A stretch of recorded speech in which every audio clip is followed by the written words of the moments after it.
Good afternoon, everyone. My name is Yves Bergquist. I am the director of the AI and Neuroscience in Media project at the Entertainment Technology Center at USC. It's kind of a mouthful. I'm glad I got it right. I'm here to talk about systems media and present a case study that we just completed that looks at what happens when we throw all the data about content and audiences and all the extraneous activities around it, like weather and traffic, into a model, and what can we learn from it? At the broadest, most philosophical level, AI is a revolution in how we know things, right? So something that we have a lot of trouble understanding as humans is we actually don't really know very well. We're not able to approach the complexity of our universe in a very comprehensive manner. We have a very reductionist mind. I want to show you an example of what that means. In 1992, Jerry Tesoro at IBM created an application called NeuroGammon that played backgammon above human level, above the level of the best human players of backgammon. Fast forward to 2016, as many of us know, DeepMind created a Go playing application that beat the world's best player of Go. And in 2017, they expanded that application into AlphaZero, which also performed above human level. But unlike AlphaGo, had taught itself Go without any kind of input in terms of what the rules of Go are. The commonality between all these three examples is that in every time, the machine played the game in a way that humans didn't quite understand. Right? It played the game in a way that was very unusual to humans. And there's something really philosophical. And in every case, the machine created a whole new landscape for how the game is played. So the game of backgammon now is played competitively in a much more different way than it was before NeuroGammon came around, and same with Go. AlphaGo really transformed the way professional players of Go play Go. And what this means is that artificial intelligence applications are able to access a level of mathematical reality that is beyond our availability. What does this mean for us?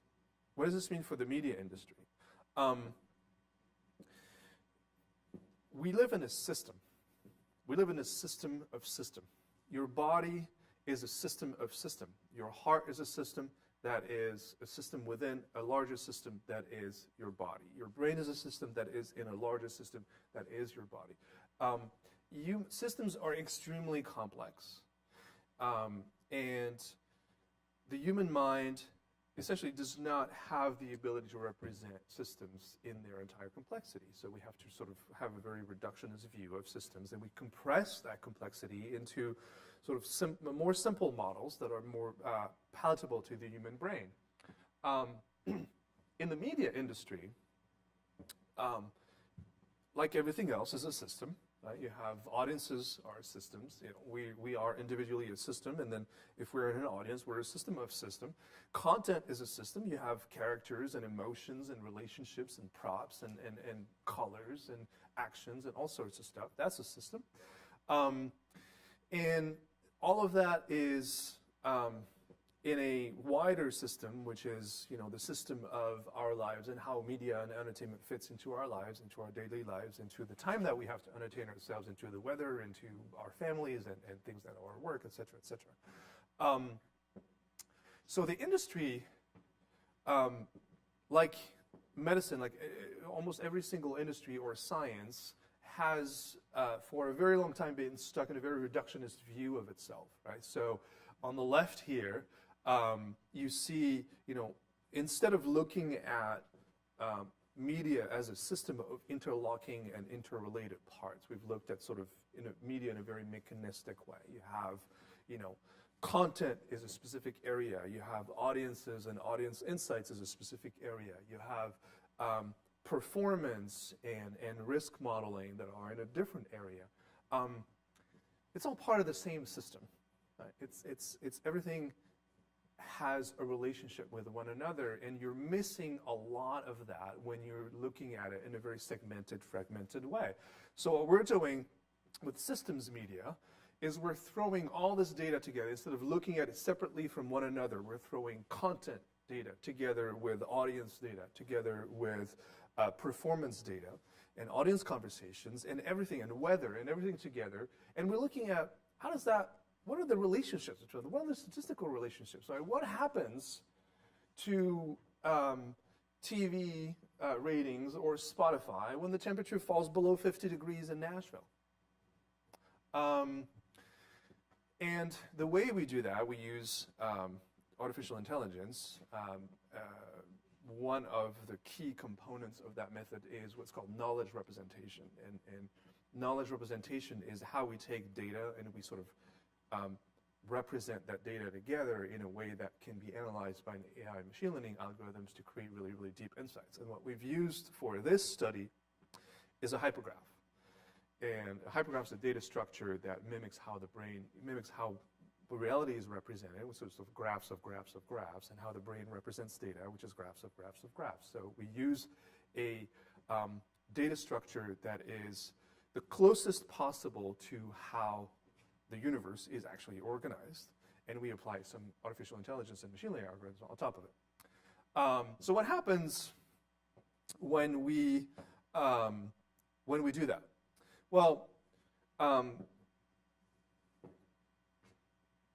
the media industry is really extraordinary because it's producing an extremely cognitive product, an extremely complex product that it doesn't really fully understand. Right? So Ford or Toyota probably really understand cars at a very, very deep level, and all the engineering and the physics that go into cars. So Hollywood doesn't fully understand the product that it's making because it's very heavily cognitive. And in fact, audiences don't really understand either what is happening when they like a movie or a TV show, or they don't like a movie or TV show. So there's really sort of a myopia throughout the industry about, on the left, this is what's going on. Yeah, this is really sort of neural activity, affinities, emotions that are very granular, very complex. And what the media makers see is something that is radically less granular than that. So how do we get from this to that?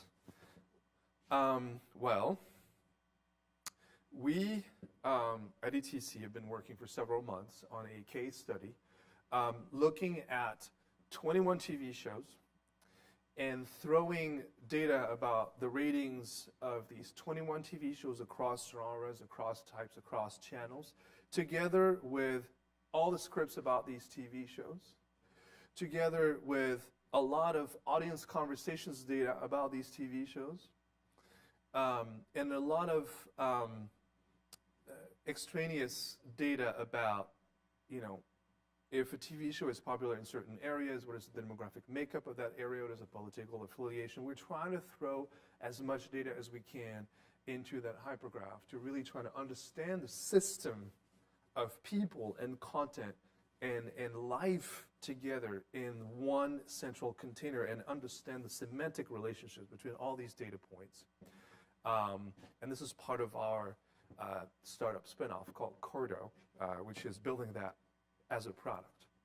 So what we've done is we have taken, the scripts have been parsed through an application that I'll demonstrate in a minute. We've taken all the audience conversations, we parsed them for volume, engagement rate, sentiment, all sorts of metrics we could infer. We've taken conversations not just about the shows, but about the characters in the shows, the cast of the shows, various episodes, various narrative points, various moments in the show, and really compared all of those metrics together. What kind of attributes of the show are generating really positive affinity, negative affinity, what kind of emotions are they generating in the audience, et cetera, et cetera. And so we've analyzed it, and we looked at the relationship between them. Reddit, obviously, was a really big part, but there was Twitter, Tumblr, IMDb, et cetera, Facebook. We looked at illegal peer-to-peer data. We looked at Google Trends, and all of that was fed through Cordo. We measured as many things as we could. Right? So as I mentioned, we just measured conversation not just about the shows, but about characters in the shows, about the cast of the shows, et cetera, and trying to really understand, and community by community, trying to really understand, well, how does the conversation move from one community to another community, and which communities are the most influential in driving a show to become really, really mainstream, right? So if you look at a show like Rick and Morty, for example, was very, very niche for a certain period of time. Actually, the ratings went down, and then something happened, and it became huge, right? And so we're really looking at the granularity, like what actually happened, right? And what force was influential in driving Rick and Morty to become such the phenomenon that it is today. Again, one of the secret weapons in this is processing through a hypergraph, which is a graph data structure that is a supergraph data structure that, unlike a graph that has just nodes and edges, nodes being entities and edges being the relationship between these entities, a hypergraph can have a whole graph as a node. Right? Your brain is structured as a hypergraph. So you take sensory motor data, colors and shapes and sound and touch, and that data that's a graph, gets clustered in objects, and those objects gets clustered in higher level graphs that are situations, et cetera, et cetera. So hypergraphs are very powerful, very, very powerful, and they're probably the best data structure for AI machine learning. Then we applied a meta-learning evolutionary search algorithm that essentially is a super AI algorithm that takes all the available AI algorithms and all the available data that we have and breeds sequences of ever more efficient AI algorithms until it finds the best possible algorithms with the best possible data to answer any question. It does that completely autonomously. So you run this 100,000 times, and you'll have sort of 100,000 offsprings, and that just like genetically we're evolving, the algorithm will evolve to reach its target with the most efficiency and the most accuracy. So what happened? So we were able to, throwing all this data into the big pot, create some very, very granular, very, very accurate models of performance. So if you look at this is the ratings curve for a very popular home improvement show. And you see on the top left is the ratings of that show from 2015 to February 2018. And on the bottom right, you'll see the output of the evolutionary algorithm that was applied to the data, that took little bits and pieces of metrics and data and trying to represent, trying to find which of the data points and the metrics correlate the most to the ratings. So you'll see that, and this is taking just conversation and Google Trends and illegal peer-to-peer data. So from just the conversation about a show and the Google Trends and the volume of search about the show and the volume of illegal peer-to-peer data, the volume of illegal peer-to-peer downloads about the show, you can represent the performance of the show, and you can predict the performance of the show pretty well, right? So this is creating sort of leading predictors that are a week out or 2 weeks out or 3 weeks out as to how a show is going to perform. We looked at viral pathways. Now, again, the value of this is enormous. Like, the industry has been wanting to live in that world for many years and has not been able to. So we're really excited about this. One of the things that we've done also is we've looked at a very popular HBO show, and on the top left is the ratings pathway of the show from 2011 to 2017, and on the bottom right is what we call the viral pathways. So just like the flu moves from one person to another, a buzz or positive sentiment or passion moves from one online community to another. And we wanted to know, well, what is the journey of passion online? Can we track it? We can track it because we can go back and look at the conversations about this show, as it started. We looked at where the first conversations happened, what the volume was on a daily basis, or almost on an hourly basis. Look at what are the pathways between different communities, and how did that show get really big? Like, which category of community does it take to get a show really, like, to become really, really popular? What's the viral pathway that the show's going to take to really explode? What's the viral pathway of the conversation and passion? And so Reddit obviously was extremely instrumental in that, because Reddit will show you very clearly where does the conversation start, where does it become really, really big, where does it explode into the mainstream, et cetera, and will allow you to build predictive models of that. So this is really interesting, because it really would help marketers, for example, really understand, sort of a battlefield awareness of what's going on, who's talking about the show, is it going to do well, are we activating the right communities? It's really sort of a map of cognitive activation and passion around communities. This is riffing off of work that we did after the 2016 elections, looking at where do supporters of Hillary Clinton talk positively about Hillary Clinton, and where do supporters of Donald Trump talk positively about Donald Trump. And you see the difference is really kind of striking. The Clinton supporters were mostly talking to themselves. The Trump supporters were trying to evangelize Trump across Reddit. So obviously a very, very big, difference.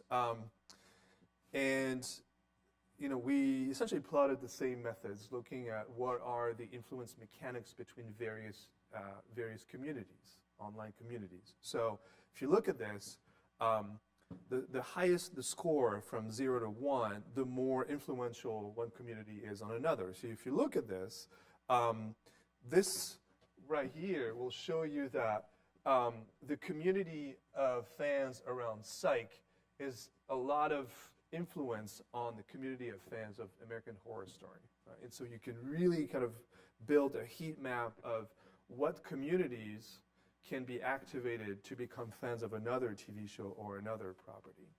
And so this is very exciting work for us. What communities are influential, and how are they influential? What kind of arguments are the most efficient in turning people who are not fans of a show into fans of a show? We can track all this stuff.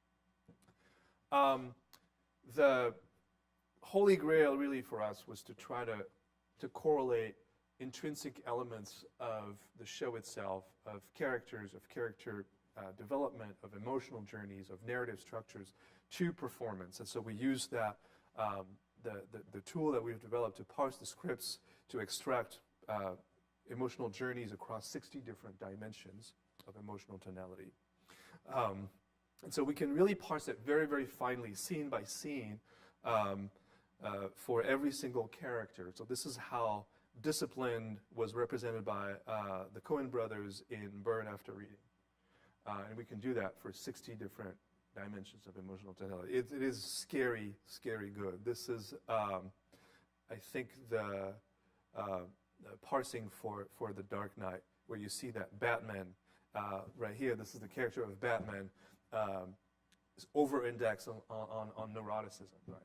And this is really cool, because this is the machine telling us this is, there's no human involved, right? So it gets really, really good. So what we did was, we're trying to understand, well, how do intrinsic elements of the script really correlate to the ratings about a show, right? So this is one of the things that we found for the show Happy is we plotted the intrinsic elements of character development about the main characters of Happy, and looked at, well, what happens to the ratings when the character is more like this and more like that? And so we can do this. We did this for all the shows, but for this show, I don't remember which show that was, but you can see you have certain emotional dimensions of narrative, of character development, that have a really high ROI for that specific show. So anytime the main character is really health-oriented, has net speak focus, which means so speaks in like sort of millennial texting kind of ways with acronyms and things like that, and is emotionally aware, the show does really well in the ratings. When the character is more organized, persuasive, dutiful, and food-focused, the show doesn't tend to do very well. This is very unique. Nobody's been able to do this before. So we really try again. It's the issue of if you're creating a system representation of content, of film, of TV show, throwing all the data that's available about that system, some really interesting patterns are going to emerge. The other thing that we did is we mapped, this is for the show Psych, we mapped the differences between the intensity of the relationship between characters per the script versus the intensity of the conversations about the characters on social media, and looked at, well, what happens when that graph, when conversations about characters are very intense, but they're not very explored in the script. Does the rating go down because the fans really want these two characters to have a relationship, and the writers don't really see it that way, right? And so fans maybe tune off. So we looked at that very intensely. We found some really, really interesting stuff. Again, being able to parse the script for the volume of conversation between two characters, the emotional tonality of conversation about these two characters, you can just infer a lot of really, really useful stuff. And then you go on social media and you look at what are people saying about these two characters, right? And it's really interesting because you see there are some TV shows where the writers are very, very involved in the online communities. I mean, they really pay very, very close attention. And those where the writers don't at all. You see a really big difference in how the show gets developed. So we did the same thing for feature films, looking at what are the dominant emotional tonalities of feature films across 647 scripts. And we found some really interesting stuff there around dominant traits that are sort of fairly negative and depressing. So this is what most characters that are being written in Hollywood for the past 20 years look like. These are the traits that are very rare in the scripts, right? So they tend to be more positive, conscientious, organized, genuine, humble, happy, etc. And this is the ROI, right? This is the return on investment for various emotional tonalities across the 650 scripts. You see that a lot of the high ROI dimensions are actually not present in the scripts.